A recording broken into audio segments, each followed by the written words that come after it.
Et bonjour tout le monde, ravi de vous retrouver en ce samedi. Et oui, ça y est, nous avons vraiment attaqué ces vacances estivales seulement dans le sud-est. Mais c'est pas grave, on en profite. Salut mon Pierre. Salut Malolo, comment ça roule? Eh ben écoute, ça roule pas trop bien et on a remarqué que ces week-ends de départ en vacances du mois de juillet et de retour étaient particulièrement chargés. On était pratiquement à plus de 900 km de bouchons encore aujourd'hui, 1150 samedi dernier, 1142 le premier samedi. Pierre, les Français sont restés en France et ils aiment leur voiture pour aller en vacances. Alors non seulement ils sont restés en France, Lolo, mais en plus de ça, ces Français, eh bien ils sont forcément dans les bouchons. C'est une bonne nouvelle, ça veut dire qu'on est quand même beaucoup à pouvoir prendre ce luxe du départ en vacances.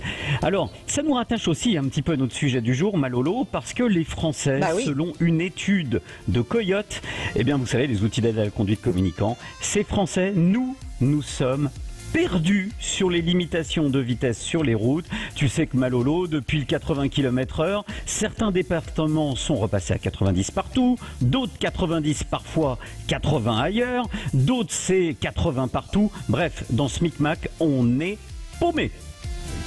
Complètement paumé. Vous avez raison aussi de venir donner votre avis au 0826 300 300. Est-ce que vous vous reconnaissez dans cette étude de Coyote dont on va parler tout au long de Ça roule, et ce jusqu'à 12h30 avec notre invité qui nous rejoint dans quelques instants, Jérôme Arnac, directeur marketing communication Coyote. On vous attend 0826 300 300.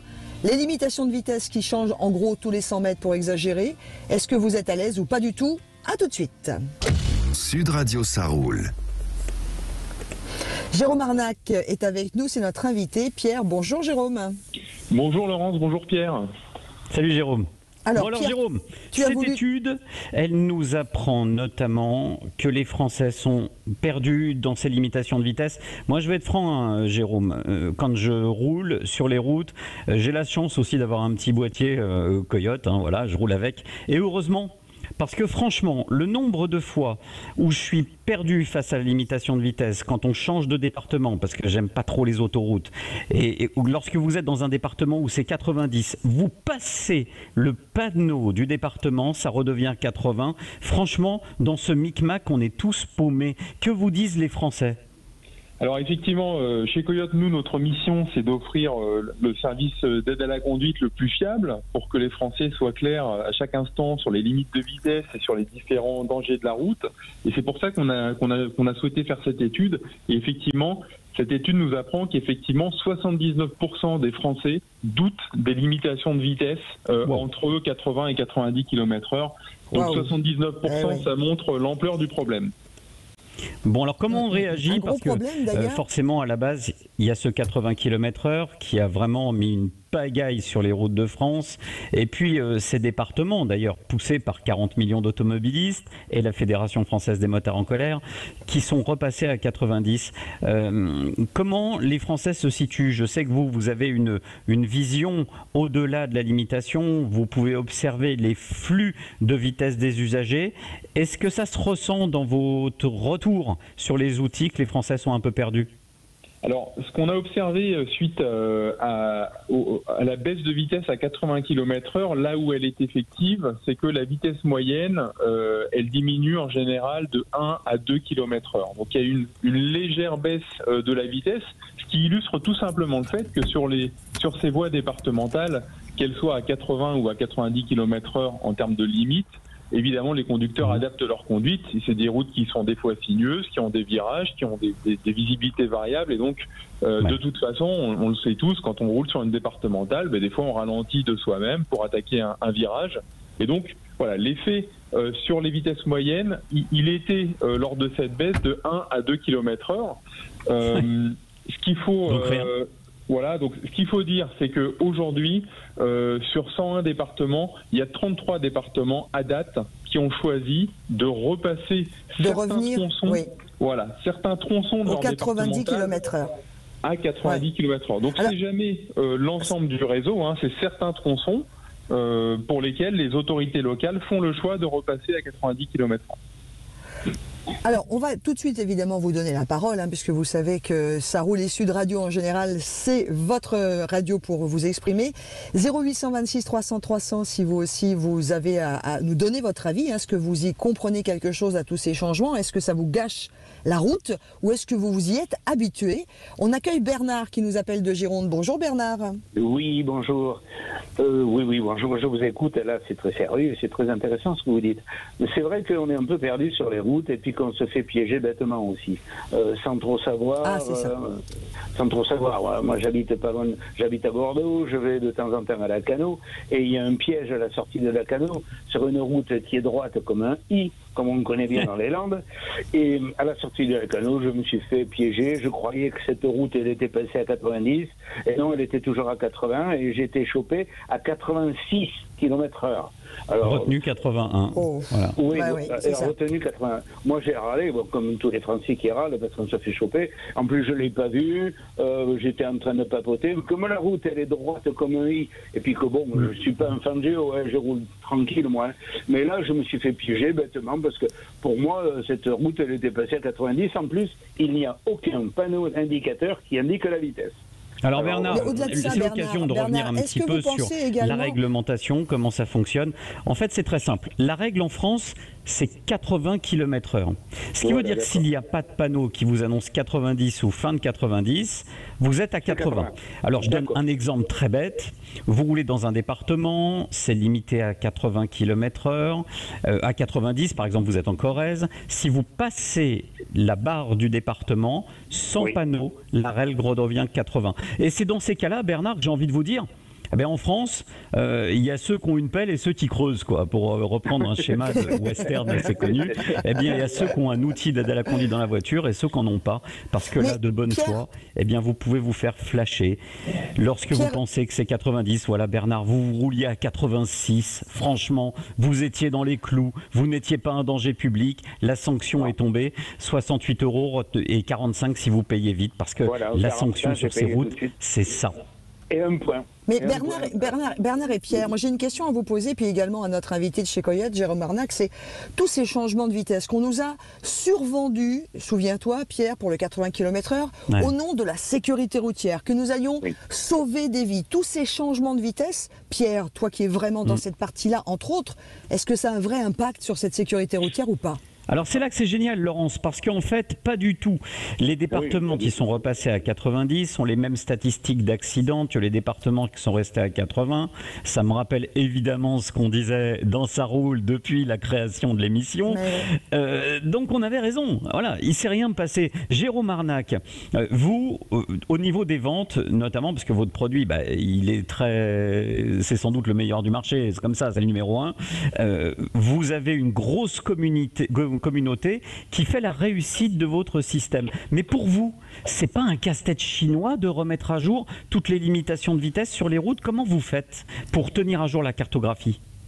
Alors effectivement, on est conscient que c'est une attente très forte de notre communauté et donc on investit énormément de moyens. On a 5 personnes dans l'équipe qui quotidiennement tout simplement suivent les informations émises par les différents départements, donc les déclarations d'intention, mais après récupèrent les cartes précises émises par les départements au moment où ils mettent à jour les limites de vitesse sur leur réseau routier. Et puis ensuite, nos équipes mettent à jour la cartographie Coyote. Donc ça, c'est vraiment un trésor de guerre pour nous. C'est c'est un des ingrédients de la fiabilité de notre service. Donc on met à jour cette carto et puis ensuite on va mettre à jour la nouvelle carte sur l'ensemble de nos boîtiers, l'ensemble de nos applications. Donc effectivement, c'est un travail quotidien. Ces 33 départements qui sont repassés à 90 km/h sur une partie des routes. Voilà, on suit ça au quotidien pour le mettre à jour le plus vite possible parce que des conducteurs comme Bernard, il y en a plein. 80% des excès de vitesse, c'est des fautes d'inattention, c'est des excès de vitesse de moins de 10 km/h, donc il n'y a pas d'intention d'être en excès. Et c'est ça qu'on souhaite éviter en apportant une information claire, de la sérénité, et pour que ce soit toujours un plaisir de conduire dans les Landes ou ailleurs. Allô. Et on continuera évidemment de parler de cette étude que vous avez fait avec Coyote pour la façon dont les Français se sentent perdus avec tous ces changements de vitesse. Autre sujet également que l'on pourra d'ailleurs évoquer très prochainement, Pierre, c'est ce que la Cour des comptes a pointé, que la radarothérapie, comme tu en parlais si bien depuis 7 ans dans Ça roule, ne porte plus ses fruits en termes de sécurité routière. Allez, vous continuez de nous rejoindre au 0826 300 300 pour nous dire si vous aussi vous êtes perdu avec tous ces changements de vitesse, ou si, à contrario, vous trouvez que c'est un non-sujet, que vous vous êtes habitué et que vous voyez les panneaux, vous ralentissez, vous les revoyez, vous réaccélérez. Venez aussi nous donner votre avis, 0826 300 300. Et un grand merci à Bernard de nous avoir appelé de Gironde. Il y a maintenant Christophe qui attend de s'exprimer sur Sud Radio dans quelques instants. Et on se retrouve dans Ça roule jusqu'à 12h30. Mon Pierre, on est avec ensemble, notre invité. Ah, on a retrouvé Laurence. Oui, c'est parce que je me suis mis en Zoom aussi comme toi pour être ensemble. Je ne pensais pas pouvoir le faire sur cette route que je fais aussi pour montrer un petit peu ce qui se passe sur les routes de France. Sur le côté ouest, ça roule plutôt pas mal. Et toi, tu es où ? Ah ben moi je suis dans mon canapé, donc ça roule plutôt pas mal. Allez, on revient sur... te voilà. On revient évidemment sur notre sujet avec ces Français qui sont perdus suite à l'étude qu'a fait Coyote sur les Français qui sont perdus, Pierre, avec les changements de vitesse et des limitations. Oui, et puis un autre point qui est très important et qui ressort de cette étude Coyote sur les priorités des Français, c'est qu'ils sont donc 8 sur 10 à être complètement perdus face aux limitations de vitesse. Et puis ils sont aussi 7 sur 10 à vouloir être alertés en priorité des dangers de la route, même un peu plus, presque 8. Et 55% des Français aimeraient être informés des bouchons et des ralentissements sur la route pour pouvoir réagir. Jérôme Arnac, cette étude, elle montre finalement que les outils d'aide à la conduite vont, quoi qu'il arrive, s'imposer progressivement dans la voiture, non, puisque c'est ce qu'on attend. Oui, absolument. On voit que ces outils permettent réellement de gagner en sérénité, de gagner en plaisir. Et on retrouve effectivement les différents piliers de notre service, c'est-à-dire, on a parlé des limitations de vitesse, mais effectivement, toutes les alertes sur les dangers de la route, et là-dessus, on a une communauté chez Coyote qui est très engagée, très vigilante, et qui signale les différents dangers, que ce soit un accident, une chaussée dégradée, etc. Et on voit que c'est une priorité de plus en plus. On attend, quand on conduit, d'être averti pour pouvoir anticiper ces dangers et ainsi gagner en sécurité. On a quand même, Pierre, des routes où c'est plus que particulier, c'est-à-dire que sur moins de 100 mètres, on peut passer à 3 ou 4 limitations de vitesse totalement différentes. Est-ce que chez Coyote, vous avez des routes comme ça qui sont très réputées, que vous connaissez bien ? Alors oui, je ne serais pas capable de vous les sortir de mémoire là, mais effectivement, il y a des cas un peu emblématiques de tels tronçons avec des changements très fréquents. Certains effectivement sont célèbres chez nous en interne, et donc voilà, on voit toute la complexité pour le conducteur à la fin de s'y retrouver voilà, de garder toute sa concentration pour à chaque instant comprendre à quelle vitesse il doit rouler. On part au téléphone, Laurence ? Avec plaisir, Pierre. On a Christophe qui nous appelle d'Albi, qui est avec nous et qui veut nous donner son avis au 0826 300 300. Vous aussi, venez nous dire si vous vous y retrouvez dans ces changements de limitation de vitesse incessants que la sécurité routière a imposé en plus avec le passage de 80. Bonjour Christophe. Bonjour.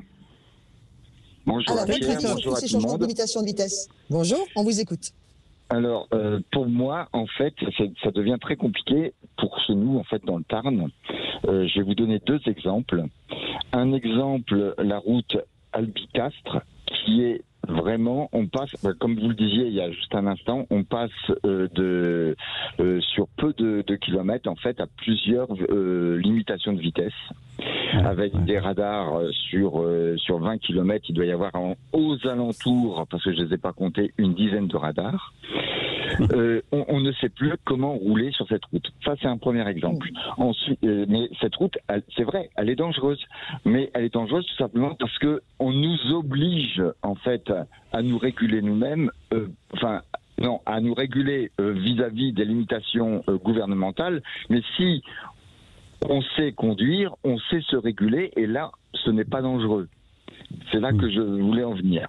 Ensuite, deuxième exemple, tout près de chez moi, dans Albi même, ce qu'on appelle la langue de Canavière, c'était une petite route et ils ont eu l'idée de mettre au niveau du hameau à l'entrée et à la sortie des dodanes et puis de limiter à 30. Et bien maintenant, les gens ne se sont pas disciplinés et... Christophe, c'est obligatoire. En fait, pour pouvoir installer un dodane, Christophe... Je sais. On est obligé de mettre une zone à 30. Donc, ça devient totalement idiot et grotesque. D'autant plus que si on pose un radar là, on se fait tous prendre. Hein. Eh ben voilà. Mais justement, et là, c'est que le français est complètement... j'exagère. Mais le français est indiscipliné et des fois, en fait, ne vit que pour soi. Et ne pense pas au... Et ça veut dire quoi, Christophe? Ça veut dire que, selon vous, si le français est vraiment indiscipliné, comme vous le dites sur Sud Radio, ça voudrait dire que ces limitations de vitesse incessantes et intempestives sont nécessaires pour gérer ce français? Non, c'est-à-dire que dans son indiscipline, le français en fait réagit par rapport en fait au surcroît de limitation qu'on nous impose. Christophe, je peux pas vous laisser dire ça. Je dis temps mort parce qu'en fait, j'ai un chiffre qui vient contredire tout ça. Le français, celui que vous dites indiscipliné, déjà, moi je le prends pas bien parce que le français indiscipliné, ça veut dire que c'est moi, c'est Laurence, c'est tous les autres qui ne seraient pas vous. Et je sais que c'est pas ce que vous voulez dire, mais je vais vous donner une phrase. Les Français en Europe sont parmi ceux qui ont les vitesses pratiquées sur les routes les plus basses. C'est-à-dire qu'en conditions de circulation, ceux qui respectent le mieux les limitations de vitesse, ce sont les Français. Par exemple, en France, ceux qui respectent moins la limitation, ce sont les Britanniques, qui sont pourtant les champions européens de la sécurité routière. Alors, il faut arrêter de dire qu'on est des Gaulois et qu'on roule n'importe comment. Certes, les Français peuvent contester lorsque c'est pas juste, mais les Français respectent les limitations de vitesse. Et Jérôme Arnac, vous, souvent, on vous dit ouais, ceux qui prennent un coyote, c'est ceux qui veulent rouler à 200 km/h. Et j'aime bien vous entendre là-dessus, parce que justement, à chaque fois, vous dites non, pas du tout. Jérôme, les vitesses pratiquées pour ceux qui ont des coyotes, elles sont comment ? Les vitesses pratiquées, les vitesses qu'on mesure, les vitesses moyennes sont systématiquement inférieures aux limites de vitesse. Sur autoroute, de mémoire, on est aux alentours de 120 km/h ou peut-être 121 km/h sur les vitesses moyennes que l'on observe sur la communauté coyote.